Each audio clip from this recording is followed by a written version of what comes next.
everyone, I'm Marina Smith, Product Communications Lead at Mapbox, and I'm delighted to welcome you all to the Mapbox Spring Release webinar for 2025. Now, just a couple housekeeping notes. Captions are available to enable within the Zoom interface. There is also translation available through the captions. So if you are more comfortable with those, please turn those on down at the base of your Zoom interface. The chat function is available. We'll be sharing some links and other comments in the chat function. If you would like to submit questions for our speakers, please use the separate Q&A feature within Zoom. That helps us make sure that we don't miss your questions in the chat. And finally, this webinar is being recorded, and all registered participants will receive a link to the recording in a post-event email. So not to worry if you need to hop off. Now, let's get started. For today's agenda, we will begin with a roundup of exciting news from Mapbox, newly released products, recent updates, and a few previews of what is coming soon. Then we will hear from our two special guests sharing their experiences with building immersive 3D event maps with the Mapbox standard map style. Then we'll hear some updates from our head of developer resources about new content that's available for you to use, and we'll preserve some time for live Q&A with all of our speakers. You are welcome to submit questions to the Q&A box at any time during the webinar. Without further ado, I'd like to hand the stage over to my colleague Greg, who is our head of product marketing on the Maps team.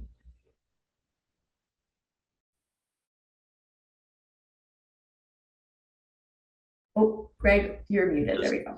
Yeah, just give me a thumbs up that you can hear me. Cool. Awesome. All right. Thank you. So yes, I'm Greg Banneker and I handle product marketing for maps here at Mapbox. And I am excited to show you what we've been working on this year and then actually preview just a couple things we have coming. So let me dive right in. First, we've released a faster and easier way to build custom interactive engaging maps with what we call interactive map features. This new system that we released significantly lowers the code required to set up interactions with POIs and labels and buildings, and it significantly reduces the development effort and makes the code base more readable and less prone to bugs. This also introduces the brand new ability to build interactions with base map features in Mapbox Standard. That's our 3D base map and what you're seeing on the screen right now. And in particular, this makes interacting with 3D buildings and 3D structures possible. Polar Steps, a customer of ours, they offer a comprehensive travel app that helps travelers plan, track, and relive their epic trips. And personalized itineraries and travel plans are a big part of a great user experience for their adventurers. And Polar Steps is using what we just released, interactive map features, to help provide that personalized experience. So, for example, travelers can click on a location like a popular tourist city, and they're served a pop-up to explore more about that city. So they're interacting with the icon. They're then brought to a page with even more interactive elements with the option to explore like tourist sites or restaurants and more, and they can click on those icons and get the information that they're looking for. And then, of course, all of this can be marked or saved to help them build out a personalized adventure. So that's kind of how the interactivity sort of helps with that personalization. But it's not just travel. So there really are so many applications for interactive map features, like so many, we can't cover all of them, but we also envision this potentially helping improve the search experience for real estate apps. So interacting with buildings right there on the map and then serving additional listing information upon click really helps show location context front and center, like, proximity to other homes and structures, or like proximity to amenities like green spaces and restaurants. With the interactivity happening right there on the map, you can really hammer in that location context. Similarly, for a locator map, like a retail store locator or a hotel finder, with interactive map features, you could emphasize a specific location upon click and then serve the exact address in the sidebar. So this can help like with quickly browsing many locations across an area at once. You don't have to leave the map to browse. You just sort of go location to location. And then finally, interactive map features could also help improve the navigation experience. So here you're seeing Mapbox Standard, our 3D style again. And as the driver nears the final destination, the building highlights. So this could be useful for like a logistics example where you want to ensure that a delivery driver navigates to the right location every time. You could also, like in an auto use case, you could visualize EV charging stations on the map. And when someone clicks on the icon for the charging station, you could start navigating there, or you could serve useful information like the address or like the power output. So that was interactive map features. I do also want to talk about Mapbox geofencing, which we recently released to public preview. So geofencing allows you to define geofenced areas and then issue useful alerts when a device enters, exits, or dwells within that area. Um, it can really help with a lot of business objectives, but some examples like increasing revenue. So in the example you see on the left here, is a retail company and they're issuing an alert via their app with a discount voucher when a loyalty member is near one of the physical locations. So this could help drive foot traffic and in-store sales. But it could also be used for safety and compliance. Like in the example on the right, we have a scooter rental company issuing a restricted no ride zone alert to one of its riders. So this helps that company stay in compliance with local regulations and on the good side of the government agencies in which they in the cities where they rent. If you already use geofencing, maybe you're sold on this. But if you are still exploring geofencing opportunities and maybe considering other options, there are some advantages to Mapbox geofencing in particular. So, first and foremost, and maybe most obviously, you are going to unify your geofencing solution with the rest of your map operations. So that just does drive internal efficiencies across your team. But also in particular, and versus some other options out on the market, there's no limit to the number of geofences that you can manage with Mapbox geofencing. Mapbox geofencing monitors location on the client side, so it can work online or offline. Mapbox supports complex geometries, so like polygons, not just circles around a point. And Mapbox also enters or monitors dwell time, as well as entry and exit. And dwell time is super useful because if someone enters the geofence but then immediately leaves, like if they're just on a morning commute or something, they aren't intentionally within that zone. So you can measure dwell time to sort of measure intentionality. Now, moving along beyond geofencing, I do want to talk about animated 3D weather effects. So we have released the ability to configure 3D rain and snow effects to visualize real-world current and forecasted weather conditions. This creates a more engaging and true-to-life map environment that can absolutely help with trip planning and increase user safety, and also honestly just offer sort of a premium map viewing experience that would delight your users. As an example, for an outdoor fitness app, you can visually represent the current or forecasted weather conditions to help a runner, biker, or hiker plan their excursion. Do I need waterproof gear? Should I head out to a different area today? Should I postpone my hike altogether because it's just not enjoyable or safe?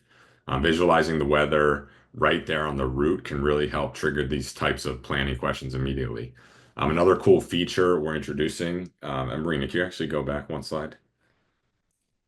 Another cool feature we're introducing is this vignette effect that you are seeing here, where the color on the screen sort of fades and darkens on the edges. And this is used to visually represent that this happened in the past. So this could be like a recorded hike or a recorded run, if you will, that happened in the past. And if it was raining or snowing during that time, that could also be recorded. So it kind of offers sort of like this delightful premium experience that could set you apart from some other offerings by like visually representing actually what was happening during that excursion. the next slide you just saw, this could also work in an auto or like a more direct navigation use case, like where you could visualize the weather and then maybe a driver could change their trip or just have a better expectation of what's coming. Okay, lastly, I do want to talk about MTS incremental updates. So, uploading and hosting data with Mapbox tilesets is an efficient way to add custom location data to maps. But when those data sets change frequently, reprocessing the entire tileset can be slow or inefficient, especially when only a portion of that data needs to be updated. So the new incremental updates feature of the Mapbox Tiling Service makes it easier to modify existing data within a tile set. So now MTS can process just the data that has changed instead of the full tile set or the full data set. And faster and more frequent tile set updates means that you're going to spend less time exporting and uploading data, and you can also deliver more up-to-date location insights to your end users. I mean, we do have a customer right now using this called Cotality. And Cotality processes massive data sets to help their clients visualize their real estate portfolios. Then they layer in their own comprehensive property and weather data. So Cotality is working with enormous data sets. And the ability to quickly make incremental updates to their tile sets is a game changer for them. Instead of reprocessing an entire tile set when only a portion of the tile set needs to be updated, they can now just update that small portion and serve the data to their users. So they expect this is going to save them hours of time each week internally and also allow them to update their maps more quickly for their clients. Lastly, that's what we've released, some of what we released this year, but I do want to take a moment to preview some upcoming releases. So in the second half of the year, development will begin on Flutter plugin for web. So if you're familiar, Flutter is a framework that helps devs code once and push to all their platforms. And Mapbox actually already offers a plugin for a Flutter plugin for mobile SDKs. So now we're bringing web into the fold. It's just another way we're trying to make development more efficient for you and really meet you where you're at and the tools that you're using. And then in keeping in the theme of making things simpler and more efficient, we do know that the ability to upload and style your own custom data is a major reason that many developers choose Mapbox. So, like if you were at our build webinar last year, we introduced MTS clustering, another improvement to bringing your own data. I just told you about incremental updates. And in June, we're going to introduce the Data Workbench, which is a new tool that significantly streamlines the workflow for uploading, editing, and managing custom data. So features of this new tool that will be released in phases, but the first phase will include expanded file formats and file size support for MTS. Also an intuitive UI to more simply configure advanced MTS recipes. Also, the ability to preview live tiles in the workbench so you can see what your map looks like before you publish. And I know this is something that's very important to a lot of users. So you can preview what it's going to look like before you publish. And then you can publish those changes to the MTS tile set right from the workbench. Lastly, we are releasing the latest version of Mapbox Standard, our 3D base map. There's actually a lot that's going to go into this. So just real quick highlights. First is we are making HD roads available by default in 45 cities. So if you have a navigation use case where HD roads could be helpful, it's coming to standard in the release coming in August. And we're also adding more customization options like change the color of text labels, adjusting color of land and water, and also customizing colors and backgrounds of POIs. There's more going into it, but hang tight, announcement coming in August. And with that, I'll pass it to Bing to talk about search. Thanks, Greg. Hello, everyone. I am Bing Pen and one of the product marketing managers at Mapbox. Today, I'm very excited to walk you through search and data product updates, expanded coverage, and the details in Mapbox Boundaries. All right, let's get started. In our previous release, Mapbox Boundary version 4.4, we focused on expanding coverage in Asian and in over 73,000 new and updated boundaries.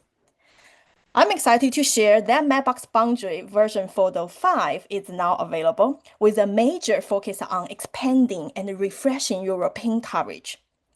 Here's a quick breakdown what's new. First, Europe-wide expansion.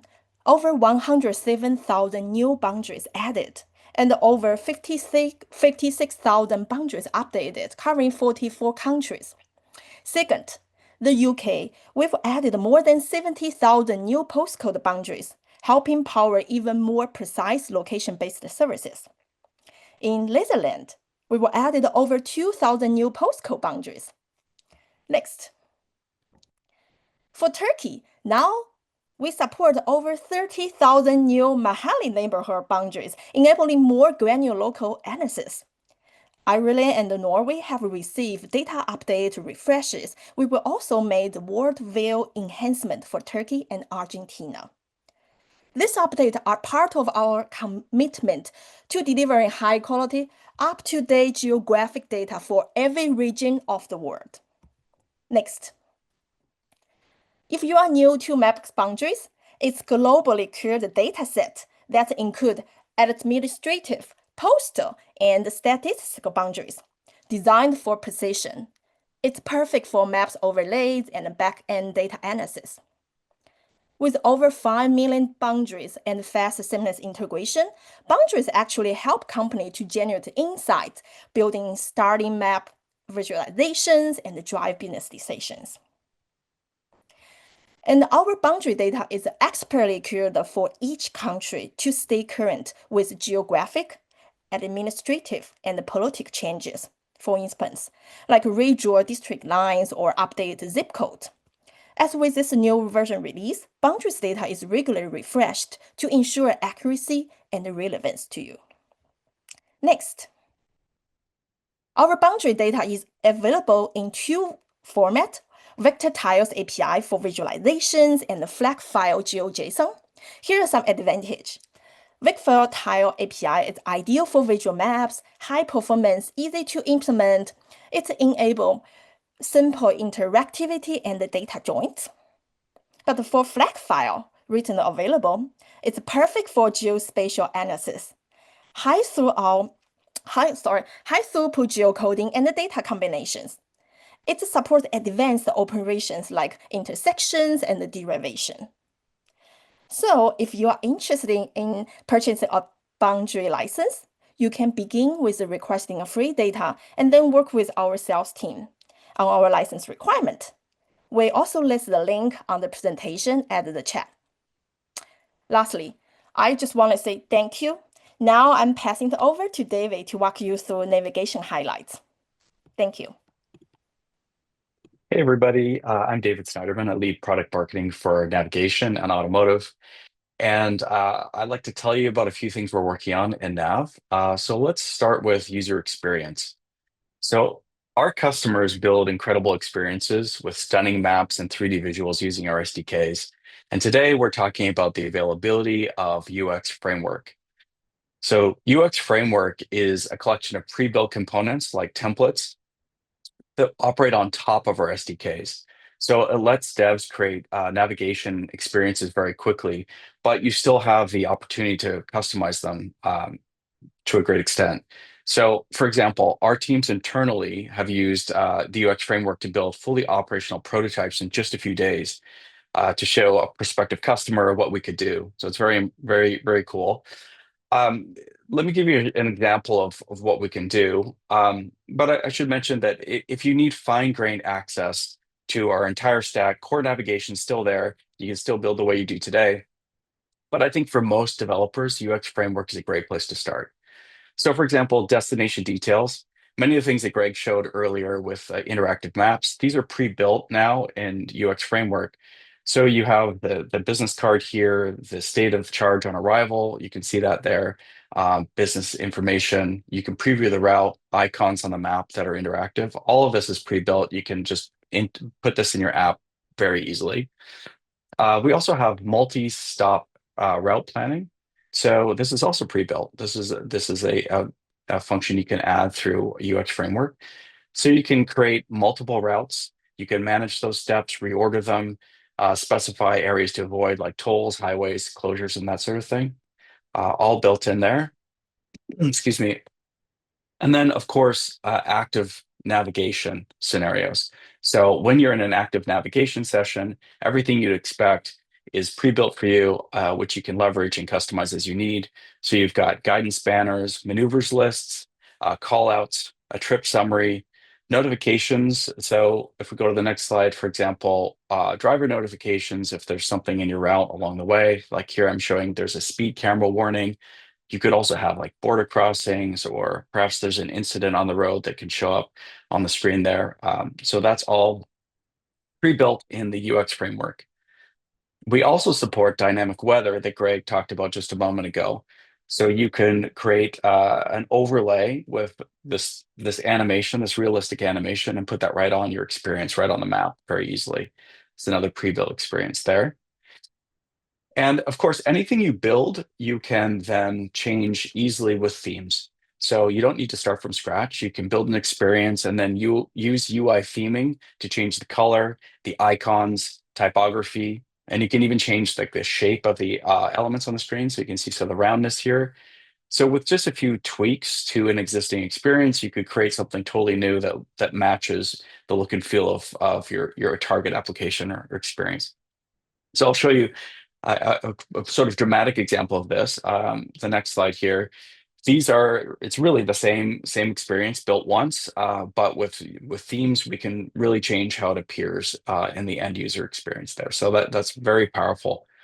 And finally, all the widgets and everything you're building with are all vector based, so they scale to different aspect ratios and screen sizes, which is really cool. So you could start with a mobile app and scale to a tablet without having to do much rework, or you could imagine supporting a range of vehicles for an automotive use case with a bunch of different screen sizes and aspect ratios, and the whole thing just scales and fits into that very smoothly. So that's UX Framework. It's available now for Android and beta, and we'll have some more information for you in the chat to get started there. And finally, sort of related to this, we now support 48 languages in the Nav SDK. So we're really excited about that. That includes both interface text and spoken directions. So you can now more than ever create your experience and share it with the world. So that's what's new in the SDK. Let's talk a little bit about our voice feedback agent. And so we're used to talking to mobile devices and asking them for directions, but what if we could provide feedback to those maps or directions the same way? And that's exactly what Voice Feedback Agent does. You can provide feedback to, if you want to go to the next screen, Marina, you can provide feedback to anything you can see on the map. Anything you see on the screen, you can provide feedback with natural language. So, for example, our commercial customers love this because their drivers can give detailed feedback while they're in a delivery. So, for example, a delivery driver might say that business hours aren't correct, or perhaps the entrance for delivery is in a different place than shown on the map. All they have to do is pick up their device, speak to the map, and tell them what's going on. So in contrast, traditional systems are probably a separate application that a driver would need to open a separate app. They probably need to pull over to do this safely. And all this friction means reports just don't get filed, or they might lose some context because they're done later. And so with Voice Feedback Agent, we can capture anything that needs to be corrected right in the flow of what you're doing. So I'll show you another example here on the next screen. You can see that if there's something on your commute that is blocking your way, or there's an incident on the road, you can simply speak to the map, tell what's going on. Your feedback is transcribed, and then you're on your way. And on the back end, we process that report, we tag it with metadata through AI, and automatically categorize the reports for developers. So even if you left, a long comment, a long bit of feedback with multiple comments inside that, automatically that gets broken into separate tickets and categorized in the view you see here. So that's Voice Feedback Agent. It's available in private preview, and you'll see some links in the show notes or in the chat here to sign up if that's something you're interested in. And lastly, zone avoidance. So Greg talked a little bit about geofencing. Zone avoidance is kind of like a partner to that for navigation. So if you're planning nav and there's certain areas where you never want customers to be routed, you can use zone avoidance to create a tile set with your custom polygon data that specifies where routing should never go. So your custom data creates is a new layer in the map that influences our directions API. So your polygons will determine where routing will never happen. So here's an example where routing goes around this area based on custom polygon data that's uploaded into that map layer. So for example, we have a customer in Europe that has a grocery delivery service, and they use specialized electric vehicles that are low speed. So they've got a custom layer there that avoids high-speed roads. It also accommodates low clearance areas for their little trucks and narrow alleyways where they should avoid. So with their custom data and all the ground truth that they have about where their routes should go, they upload that through MTS, and it creates routes that work for them. So that's zone avoidance. It's in beta, and you'll find a link to sign up there. And that's everything new in Nav. Passing it back to you, Marina. Great, thank you, David. Now it's time for our special guest segment. I know we've got lots of questions in Q&A for our product leaders. Please keep those coming. We'll be typing some answers to them, and then we will also be answering some live. But now I'd like to switch over to welcoming Fleur and Owen. Just give me 1 second here. All right. So our special guest, Fleur, is from Amplify. Amplify simplifies event organizing for large-scale events like concerts, sports games, and festivals by building tailored applications that streamline event management and deliver a seamless experience for organizers and attendees. Amplify apps support every step of the event journey, from the creation of event websites to ticket sales and payments to on-site event planning and attendee navigation.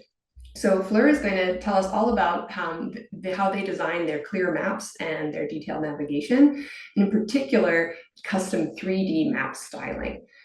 So I'd like to hand things over to both our special guest host, Owen Powell, from our map design team. Owen will introduce himself and then introduce Fleur, and we'll take a tour of their beautiful immersive maps. So over to you, Owen. Hi, everybody. My name's Owen Powell. I'm a senior designer in the map design team. And Fleur, would you like to introduce yourself? That sounds great. Thanks for having me today. I'm Fleur Hagen. I'm working with Mapbox now for 6 years, and currently I'm working at Amplify as a deployment manager and map designer. Fantastic. Well, we're thrilled to have you join us today, Fleur. It's been really exciting collaborating with you on Amplify's maps. To start out, could you take us on a short tour of one of your event maps and point out some of what makes it special? Sounds good. Can we move to the next slide? So this year and last year, we supported a lot of events with our custom-made interactive maps, fully built in 3D. And by doing this with the new standard, we're able to make it fully one-on-one experience with the events we do. So that's based on the light modes we can use, the buildings that are new, and all these new interactive features Mapbox supports us with. For organizer, it really helps them to focus on what is crowd managing, how can you move as fast as possible to your favorite artist. And for the visitor, it's like a before, during, and after experience. I really love the look of your maps. I just think the style is spot on. Let's talk about why customized 3D maps are so impactful for events and engagement. Can you tell us what are some of the unique features that set Amplify's maps apart? I think right now we really separate us by having everything in 3D. My real goal was to have the full experience of having to look up from your phone, and after that you exactly know where you are. So my real goal is to have like, okay, I see this surrounding, and this surrounding is exactly the same in the map. Okay, next slide, I think. Can you tell us more about why you used the Mapbox standard style with the mobile maps SDKs? What makes it such a good fit for you? So we moved last year to the new standard. We were looking at a new option to make the maps even more real, make them a bit cooler, and really separate us from the industry. After getting in contact with Mapbox, we found out about the new features you guys had. And our first event we focused on was Boomtown. That's the event you right now see. Right now we have features like filtering, so you can easily find the closest food stands, or accessibility features that makes it easier to navigate through the festival. Next to that, we also have quests, some sort of gamification in the app that makes you do tasks, sort of like a badge you can get as a committed visitor. So this is also part of the experience of the event itself. So you can be more like a special fan of the event. Okay, thank you. You've said before that the partnership with Mapbox has been transformative. Can you tell us how that's changed the way you create for your clients, and also what's next for Amplify? So for me, what has changed, we're able to now have like fully 3D stages. That's what something we were not able to do in the past years, because we're like quite limited with what we could build with Mapbox. Right now, as you can see, you see the whole venue fully in 3D. Next to that, we have the day-night mode, what I'm really excited about. That because you now have like the full experience also with, for example, a night show, like a fireworks show, or how the venue feels when you're walking around at night and everything lights up. This way you can also have a conversation after the event and show how it felt to be there. And I think that's really cool. And I think for the future, make even more cooler maps. Excited stuff I can't talk about yet, but we're really pushing the limits. And yeah, I'm really looking forward with working with Mapbox and creating something cool together. Fantastic, thank you. So last slide, I think. So just to summarize, can you tell us a bit about what makes Amplify so great? I think Amplify is right now really cool to use at an event because it's fully offline. You have like the full experience before, during, and after. So before, it's like living to the event. During, it's navigating to your favorite artist. And after, it's sort of also re-experiencing where you were, what you saw, maybe a cool thing you saw at the event and you want to show. And feedback we got from users is that they are not pulled out of their fantasy world anymore. And it's like being in the event instead of having like this app where you constantly need to check things. Okay. Thank you very much. So we'll move over to some questions, Fleur, if that's okay. The questions come in that the maps look awesome, but how fast is it to load? So our maps are fully offline. So before the event, a user opens the app, the map will be cached in their phone, and during the event, it will be really smooth loading because we fully built it in Mapbox, so it's not heavy at all. And while being offline, most events have a bad connection, of course, so that's our main focus. And while being at the event, if you already cached the map, it's always stable and opening. Fantastic. Next question. How easy is it to maintain these maps? For me, it's like in the past years, I've been working with Mapbox now quite some time. So took some practice to get to this point. But I must say, like when you have a stable version and the layout correctly, it's really good to maintain. Okay. Like I said before, that I think the look and feel of your maps are really unique, and the colors are beautiful, and they're all quite different. How closely is the map design tied to the design of the festival and its branding? So right now, I really focus on having a one-on-one experience with the full branding of the event. So that means, for example, with Boomtown, as you see here, I used all their designs. They send over their coloring. We match everything with our artwork, and also use a style that matches the vibe the event wants to show. So if it's like a really high-end event, you will see that this is more an event that's focusing on acting, having a cool experience, and more of a fantasy world. And you can see that as well here, that it's more fantasy, more colors, and more to nature. Brilliant. So we'd have another question about how much of this map is, say, Mapbox created, and how much is the content that you add as custom layers.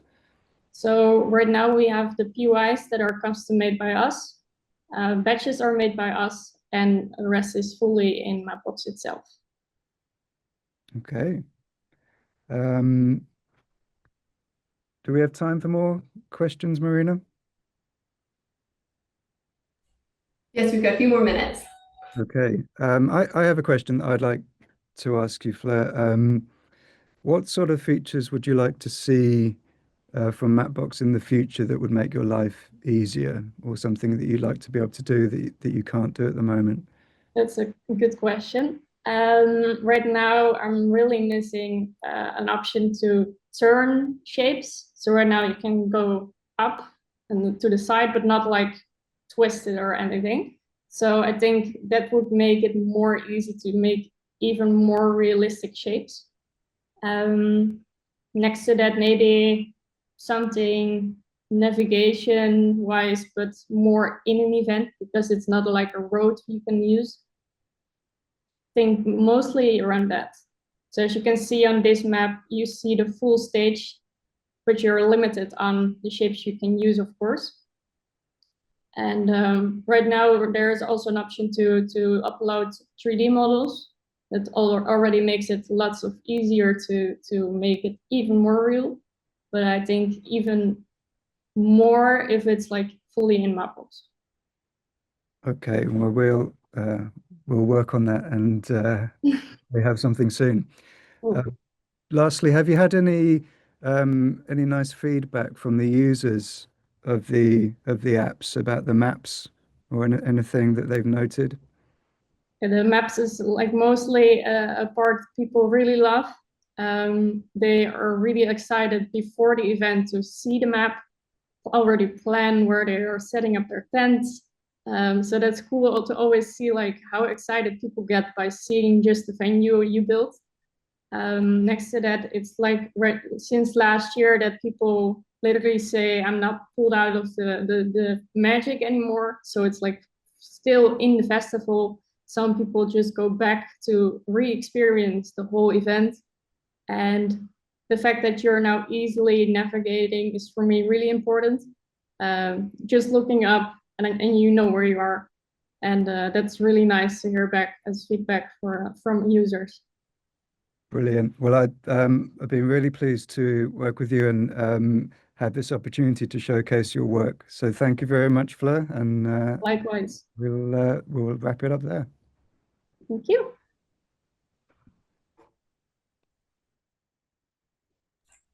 Thank you so much, Owen and Fleur. Now I'd like to welcome Chris Wong, our head of developer resources, to the stage to share about some new developer content and other great tools that are now available to you. Hi, thank you for having me. My name is Chris. So as Marina said, I am the head of developer resources. So I run a team here at Mapbox, and our whole purpose in life is to make sure that you as Mapbox developers are inspired and equipped. And that mostly means keeping the documentation fresh for all of our many products that you use. We also build the playgrounds. If you used our developer playgrounds, including like the rain and snow playground that was shared earlier, new features come out and we kind of brainstorm how we can bring these things out to the community in ways that are most helpful, generating code snippets and getting you on your way as you build. So I'm going to share a few different things today. First thing I'll share is some UI improvements to the documentation system. So I was really hoping this would be shipped by this session, but it's almost there. So hopefully by next week you will see this new navigation menu. If you use the docs now, you'll know you may be able to move around quickly within one product, but to go between multiple products, you have to go back to the landing page and find your way back into a specific site. So in the future, very soon, you'll be able to quickly move around between all of our products with these handy mega menus, we call them. I should call your attention also to the tutorial section of the docs. So if you haven't looked at a Mapbox tutorial in a while, you'll notice when you land on one of these tutorials, a completely new user interface. So you can see we have step-by-step buttons on the side where you can kind of see how far you've gone. We've got a little countdown timer for how much time should be remaining. And really, this was a reaction to, some of these tutorials get very long and they had, really long scrolling pages where you have to scroll down, 20, 30 times to get to the bottom and then scroll all the way back up to the top. So we really wanted to create a better user experience as you're learning. And then we've coupled this with a lot of new content. So first we got the new user interface out the door earlier this year, and now we've been really pressing hard to get new tutorials out. So you'll see a lot more that are supporting mobile, because in the past we had a lot more focus on web and on maps only. We're also putting out new search tutorials. We've got navigation tutorials. Marina, I think there's a slide where we list these coming up next. Yeah, so we did an MTS clustering tutorial. So everything you see on this list is new, including geofencing, which was just announced during this spring release.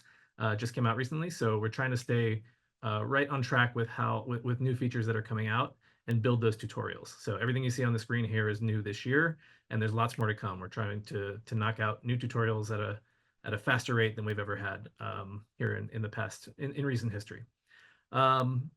Okay, the next slide I'll show is a new demo. So my team also builds these demos. So these are great little self-contained apps that showcase usually several parts of the Mapbox infrastructure or Mapbox product offering, all tied together into a tight UI. So the goal of this one is to actually simulate reverse geocoding. So you drive the truck around the map, and then everywhere you land, we do a reverse geocode using the reverse geocoding API. We look up the name of that location, and then we show you a simulated user interface for a shipping app where it would say where your product is. We're also using a static images API request. And the great thing about this is that it's all open source. So you can actually go grab the source code for this demo and see how we're putting together all these pieces. Or you can just play with the demo and try and learn how all these things come together into a seamless product. And then there's a few others of this type if you want to check those out as well. And we're always coming up with new ideas. So let us know if you have one in mind that you'd like to build. Next, we'll talk about playgrounds. So we do have a new full screen mode where you can, if you got tired, if you use the playgrounds heavily, they were in the middle of a scrolling page, and you might find yourself cutting off the bottom or the top because you accidentally scrolled. So we added this full screen expansion, so it'll fill up your browser window, and you can focus on interacting with the playground instead of having to figure out where it is, vertically centered in your browser.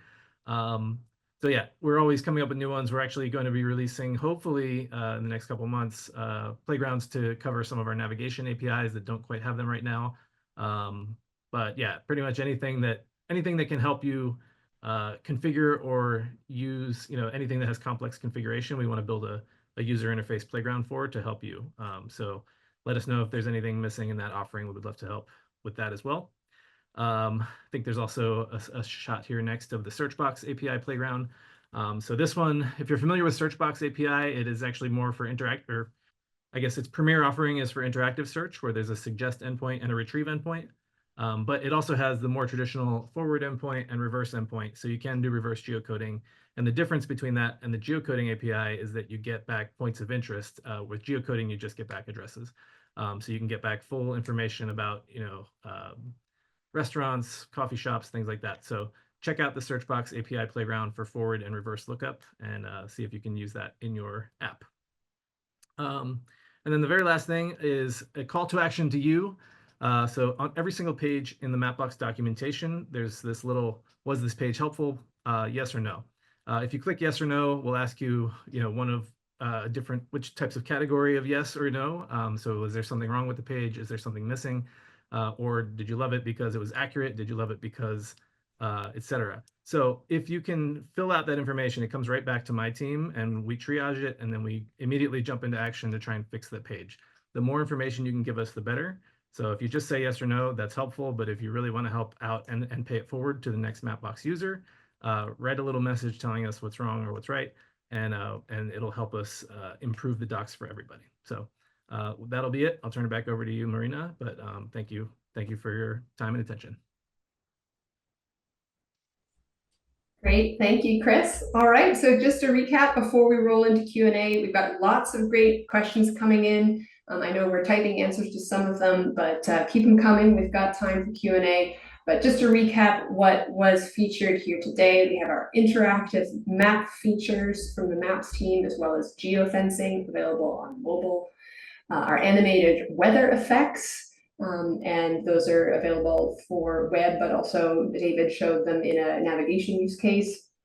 Our MTS incremental updates, the boundaries, new data released across Europe in particular, and then our Nav SDK UX framework, which is also available.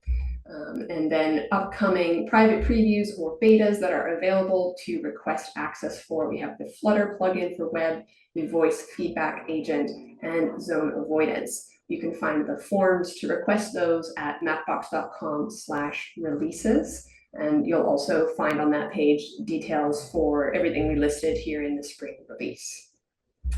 All right, so now we'll dedicate the rest of our time to Q&A. So let's see what we've got here. There was a flurry of questions about 3D weather effects. So I'm going to invite Greg back to the stage to tell us a little bit more about where we get the weather data for those effects. Yeah, so this is the most common question we do get about this. So right now, Mapbox does not provide the weather API. You do need to source your own weather data. We also don't make a recommendation for where you source that data, but we can certainly be a support system. I know many developers on the Mapbox side as well as on our customer side know of open weather APIs where you can source the data. That is something, sourcing weather data is like a common discussion we have internally and with customers. So if you have an opinion on if Mapbox should provide that data, if you would find that useful, or if you would rather just source your own, definitely reach out to us via like a contact form, or if you have an account manager, that'd be super helpful. And Greg, actually, while we've got you here on stage, there was also a bunch of questions all about the geofencing API. Can you tell us a little bit more? I know you answered some of these already. Maybe share some of what you answered in text, and just how is it possible to define the geofences when you're using that API? Yeah, so I'll answer that question, and then I will. There were a bunch of questions, so I'll see if I can summarize for the crowd. But you have to provide a GeoJSON feature for your geofences, so you can define those and just upload to Mapbox to manage your geofences. So that does answer one of the questions that was asked. We did have a question like, does it operate when the application is in the background? And yes, so geofencing will operate even if the app isn't open. It'll still operate. I'm trying to go through. Maybe you can go. Does geofencing require? Does geofencing work with the while using permission? I think that's the question I just answered. Is like, yes, if the app is live and being used, it works, or if it's in the background, it also works. I think those were the big ones. Great. Yeah, then I know there were some more technically specific questions also on geofencing. If we haven't answered yours already, we will follow up with you. Some of these require kind of a deeper dive into the details of your question, but rest assured, we'll be checking these questions afterwards. Marina, sorry, real quick. One other common one we do get. So geofencing is available for iOS and Android right now. We currently don't have plans for geofencing for the web. However, this is something we do get asked about, case in point today. So that's another thing. If that's a feature that you would like to see developed, please give us that feedback to your account manager, and we can register and sort of assess from there. Great. I think this one actually is for you too, Greg. You mentioned that HD roads are coming to 45 cities. Do you happen to know if Toronto is one of those cities? I don't think Toronto is. I did see that. I am getting the full list as we speak. I'm waiting for the full list. So if I can get that, I will communicate before this webinar is over. All right. As a Canadian within Mapbox, I will advocate for more Canadian cities. Thank you, Eric, for the question. All right, let's see what else we have here. We have a question related to navigation. David, maybe we'll switch to you, but this is specifically about Flutter. Are you aware of any support for Nav SDK for Flutter developers? That would be a good question for Chris, if Chris is still on the line here. Chris, do you want to take that one? The only thing I've heard is what we announced today, which is Flutter for web, because right now the Flutter SDK exists, but it's just a Maps SDK. So as far as navigation goes, I'm not aware, but I believe you can still extend the underlying SDKs if you write a lot of your own code, but I don't think there's anything in the works for navigation at the moment. Thanks, Chris. You're just a little bit quiet, so just for the next time you're answering a question, if you get a little closer to the mic there. And in fact, actually, I see you've answered a few of the written-in questions more about the Flutter SDK. Are there any limitations when using the Flutter SDK that developers should be aware of? So the way I answered that one was that there's not full feature parity between the underlying Maps SDKs. I posted a link with a list. If you look at the API reference docs, you'll be able to see which features have been ported over, and it is an active development, so we're always catching up to what the SDKs will actually support. But yeah, you can't do everything that you can do with the underlying native SDKs. Thanks, Chris. Let's get Bing on to stage to answer a question. This is another one from Eric about Canada. Wondering about any updates for boundaries data in Canada and specifically Ontario. What does the schedule look like? Yeah, great question, Eric. Actually, in Q4, we plan to release Boundary Photo 6, which will cover the Americas regions. Yeah, we will send you an update. Thank you. All right, I think we'll head back to Greg for another maps related question.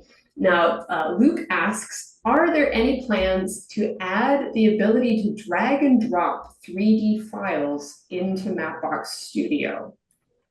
Is there anything you can chat with us about on that front, Greg? Luke, I'll have to get back to you on the specifics of 3D files. We are working on much more robust, user-friendly, intuitive drag and drop features for Studio and bringing your custom data. I do believe that will include 3D files, but I don't want you to quote me on that right now. So I can definitely get back to you when I come to the team. But as part of that final slide that I presented on this project that we're calling the Data Workbench, like I said, a big part of that is making it much more intuitive to just drag and drop your files into Studio. We have improved support for different file formats, possibly 3D included. All right, and we're making our way through the Q&A questions. If you still have additional questions for folks, feel free to enter them in. We also do still have Fleur and Owen from the guest presentation available for your questions if you have them. Let's see here. A question about the animated weather events from Kevin. How can we make it relative to the current weather conditions? I've only seen that we can turn it on and off for a location. Any tips you'd like to share with Kevin, Greg? Yeah, I mean, you should be able to, if you are sourcing current or near real time weather data via an API, again, that Mapbox is not providing. I believe you should be able to visualize, like I said, in near real time, not necessarily exactly real time, but what those weather conditions are. But I will dig deeper into the documentation and I can follow up on that. We have a question, maybe back to David, about the drop-in, the UX framework themes that you mentioned. And just asking if you could elaborate a little bit more on how those themes work. Is there a list of ones available to just turn on? Are they kind of a drop-in? How do the themes work? Yeah, that's a really great question, and I may call on Chris again to back me up here. But a lot of what I showed are configs in your when you build, so you can specify, much like in markup, what you want the font to be or how you want to change the sizes of various elements. I think most of them are there's some presets, so you have a scale of sizes you can choose from for elements on the screen. There's a lot more info in the docs there, and then I'll Chris, if there's anything you want to add that might help answer the question, feel free. If not, we can provide a link to the feature in the show notes here in the chat. Sure. I wasn't sure if they were talking about themes for the navigation UI or themes for the map. Do you know if that was clear? Which one For they're asking for about? the UX framework, so the Oh, theming okay. for fonts and that kind of thing, colors and so on. Yeah, it's all highly configurable, but I'm actually not sure if they're preset themes, but there are, you can control virtually every aspect of of different fonts, different sizes, different background colors, different, any of the same effects you can do in a normal user interface customization for mobile, you can do with the Nav SDK. Great, thanks both. Now, I'd like to share with Fleur and Owen lots of oohs and ahs in the chat from your presentation, Fleur. Lots of hand claps and people very impressed by what you're building. We do have a question. Maybe this is something that Owen and or Fleur, you could chat a little bit about. But there's a question curious about the trick behind having floating icons above buildings. And whether or not there's any tips about in map styling, how do you get the floating icons to work so effectively? So we use like SVGs. We upload them in Mapbox and link them to a specific height to make them float at the correct distance from the ground. So for example, stage are higher than PYs, and we fully base that on the venue. Nice. Any other map design tips you might want to share, Owen, from a kind of floating icon perspective, Yeah, especially when there's a lot of density? there's a couple of different functions. There's something called symbol Z elevate, which if you're using the existing base map, will use the terrain and the buildings to automatically elevate the symbol up to the top of that feature. There's also a symbol Z offset, which it can be data driven. So you could have in your data what the elevation for that point should be, or that symbol, and it will dynamically elevate it to the correct elevation. Nice. All right, I think we've got time for one more question. I'll throw this out to maybe Greg, maybe Owen. The question is about using the Mapbox standard template with those beautiful 3D building models in a very dense urban environment. They specifically mentioned Manhattan. And they're trying to add a portfolio of commercial real estate projects in that area. But what to do if there's certain things that they notice on the map that aren't quite accurate, how to work with the Mapbox team to improve accuracy or updates. What's the process for flagging something and collaborating with the team? Oh, and Sure. do Answer you that, have yeah. any thoughts? Yeah. So you can give direct feedback about any map issues from our website and from the map itself. It's also possible to commit and edit OpenStreetMap data, which is the source of some of our building data. So there's a couple of different methods. But yeah, we'd love to hear from you.